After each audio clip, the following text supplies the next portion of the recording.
Okay, so the FDA has put out a warning about grain-free diets. Yes, that's what That I heard. doesn't mean every animal is going to get sick. Correct. Like wildly, it doesn't mean that. Correct. But some could. Well, they're not 100% sure from what I understand. I know it's the University of California, Davis is the one who published a paper, and they found that dogs that were eating the grain-free, particularly like the lentil-based foods, along with the novel protein diets, they weren't getting enough carnitine, I think it was. Taurine, that's right, it was taurine. And it was leading to a type of a problem called cardiomyopathy, which can be pretty serious for dogs. So, right now, because we don't fully understand what's causing it, and it's a multifaceted issue. For sure. I'm sure there's lots of dogs that can eat grain-free and are never going to have a problem. But why take the risk? How do you sort out who's who and who's going to get it? And so moving over towards a well-balanced, good quality diet that contains grain, and then if we need to take an animal off that diet and put them on a different diet, let your veterinarian direct you. Yeah, I don't know of any research or scientific studies that ever said grains were bad for dogs. I think that it was sort of a misinformation that people always think that the allergies are related to grains, where really it's mostly the proteins like dairy and beef and chicken. Those are usually what are going to cause allergies more than grains do. And I always tell people too, I mean, just like some of the dog food companies, they're not using oat or corn or wheat or barley, the grains, but they still put carbohydrates in the food, and they put potato starch as their carbohydrate source. I don't know, barley, corn, oats, wheat, that sure sounds healthier to me than potato starch. That's a good point. I hadn't even thought of that. Yeah. That's so. But when you go into a supermarket, everything is marketed grain-free. Yep.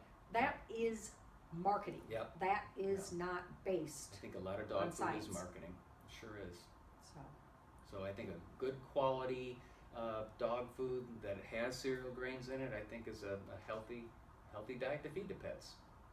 But maybe not so much cats. I was just about to say, I'm about to throw you a curveball here. Yeah. So, grain-free diets in cats. They have grain-free diets in cats. They do. And if the legume source is dropping the taurine, and we know that cats need more taurine in dogs, do you feel that there is a potential for having dilated cardiomyopathy showing up more in cats on grain-free? My honest answer is I don't know.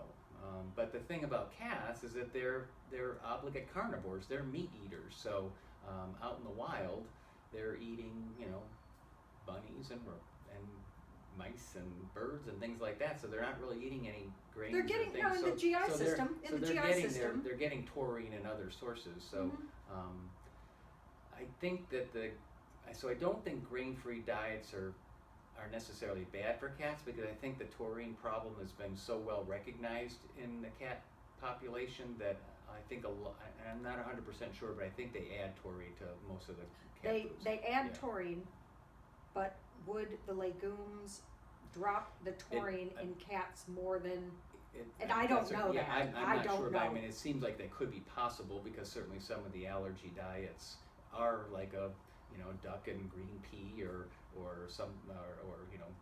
bison and sweet potato. So I mean, they certainly do have those types of diets for cats also for food allergies.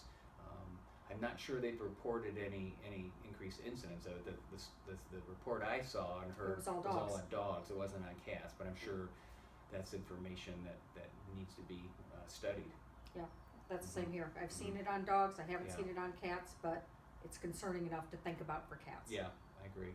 So we're pretty okay if your dog has been eating a grain-free diet and everything is normal. Then just change your dog to a diet that has grains, and let's move on from this. I think so. But if you've noticed they're more lethargic, or certainly any breathing problems or coughing, well then definitely it would be a good idea to have your veterinarian examine them.